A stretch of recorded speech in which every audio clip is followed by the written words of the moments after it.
नमस्कार कास्तकार बांधवांनो, कृषी मित्र शुभममध्ये मी आपलं स्वागत करतो. नमस्कार मामा.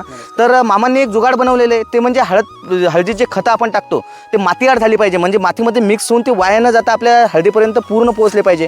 आणि आपल्या ज्या हळदीच्या मुळ्यांची कक्षा असते जवळपास 6 इंच खाली आपल्या मुळ्या येतात, तिथपर्यंत हे खत गेलं पाहिजे. तर मामांनी इथे एक जुगाड बनवलेले आहे, ज्याच्यात हा फण आहे जवळपास 1 इंचभर हा फण मातीत आत जातो आहे ना मामा.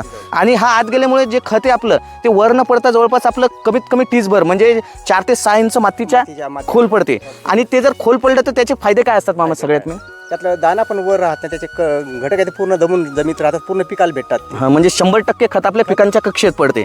आणि आपण बघू शकता याला मामा चालवायचं कसं? समजा इथं 2 माणसं लावायला माणसानं धरायचं हां आणि खालून चालायचं, वर बेडवर चालायचं काम नाही. म्हणजे वर बेडवर चालायचं काम नाही. मामांनी सांगितलं त्याप्रमाणे याच्यात एक काडी बसते अशी एक वेळूची, आणि 2 माणसांनी हे करायचं आणि एका माणसाने पेरायचं. आणि एका माणसानं वटी बांधून पेरायचं. एका माणसाने वटी बांधून पेरत राहायचं बेडवर चालून. समजा आदलीवर खत एका बेडसाठी पडल असं काळजी घ्यायची, म्हणजे 6 ते 8 किलो एका बेडसाठी. एका बेडसाठी. तर मामांनी सांगितलं त्या प्रकारे आपण देखील अशा प्रकारचं जे जुगाड आहे ते बनवून आपल्या हळद पिकाला खत देऊ शकता.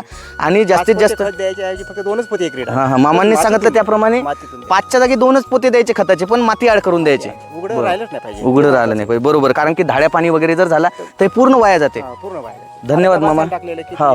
मामांनी बाजूच्या शेतामध्ये दाखवलं, त्यांच्या शेजाऱ्याने वर टाकलेले खत ते पूर्ण आता जर पाणी झाला तो धाड्या तर ते 100% त्याच्यातलं वाया जाते. फायदा आहे मग. बरोबर आहे. तर धन्यवाद मामा तुम्ही सांगितल्याबद्दल.